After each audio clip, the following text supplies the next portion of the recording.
It's the vlogging Colonel. This is the Colonel's vlog. Welcome everyone to the Talbot Tavern here in Bardstown, Kentucky. Let's go have a look inside. Join me. Let's go. Old Talbot was built in 1779. It's been called the oldest western stagecoach stop in America. It's a haven of hospitality. Those pioneers carved an empire out of the threatening wilderness. From simple and rough beginnings, the tavern mellowed with the years, typifying the gracious living that burgeoned in the Old South. The thick Flemish bond stone walls, deep window casings, heavy ceiling timbers, built-in cupboards.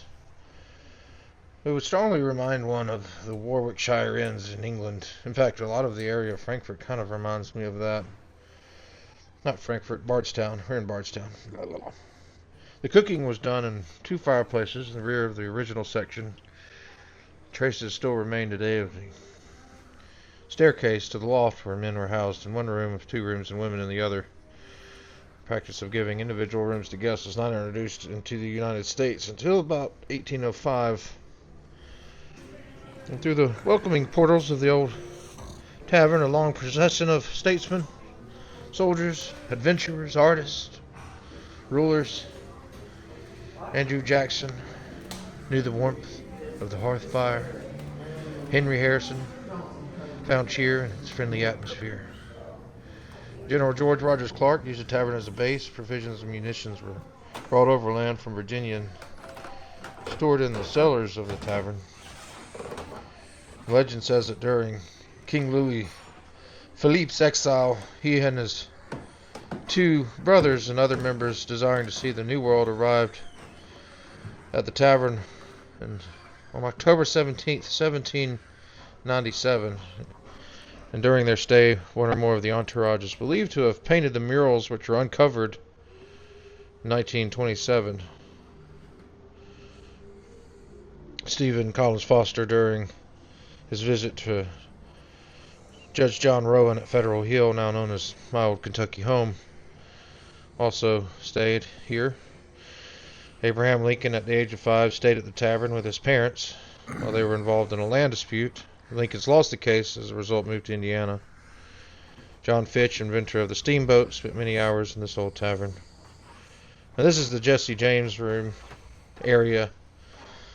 So, legend says that legend doesn't say. A dozen more holes are found in the plaster of the room. But legend tells us that the bullet holes were left behind by Jesse James. None other. Related to Donnie Pence, sheriff of the Nelson County. It's reported that he had too many drinks downstairs at the pub one evening and went upstairs to sleep it off in this room and saw birds moving inside of the murals.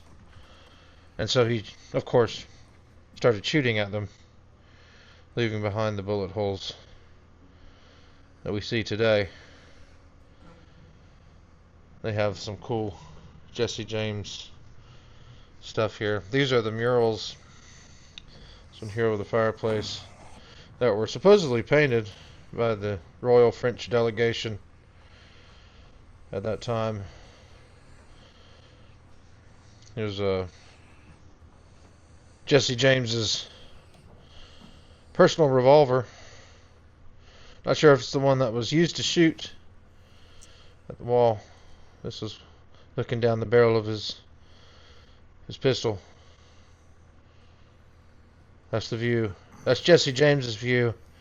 And then this is the view of the unfortunate individual, the other end.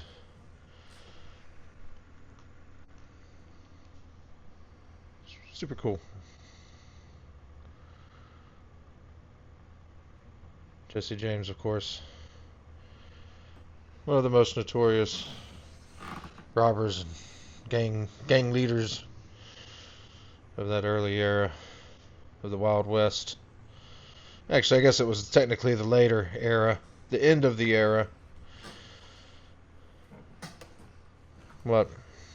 Anyway. During the latter part of the 18th century, the tavern was the western end of the stagecoach road from Pennsylvania and Virginia.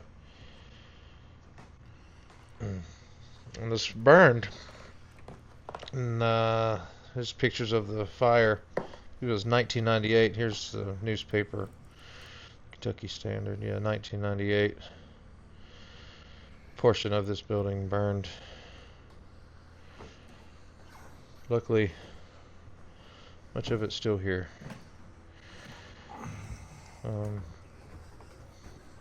The Western Herald published in Bardstown on September 23rd, 1829, and carried the following advertisement. Chas Holloway, having returned to old stand formerly occupied by our head, west of the courthouse, has one of the largest, best constructed, and most convenient hotels in the place. The stable corresponds in size and convenience of patronage, and to customers the general pledged himself to devote his whole attention to render their situation comfortable and agreeable. Here's the smoking porch, balcony. Love this metal signs hanging off here. Super cool aesthetic here. It's not like, it kind of reminds me of what you'd see in Savannah, or like England even. It was called the Hines, the Bardstown Hotel, Chapman House, Shady Bower Hotel, Newman House, Old Stone Tavern. Today it's just recognized as Old Talbot.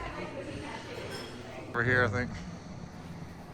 Well, I guess we can, Yeah, you should definitely come by. We ate here. It's amazing. Got country fried steak. Wife got burgers. It was delicious. So come give it a try. Yeah. It's one of the oldest buildings in Bardstown. And that is the end of this vlog.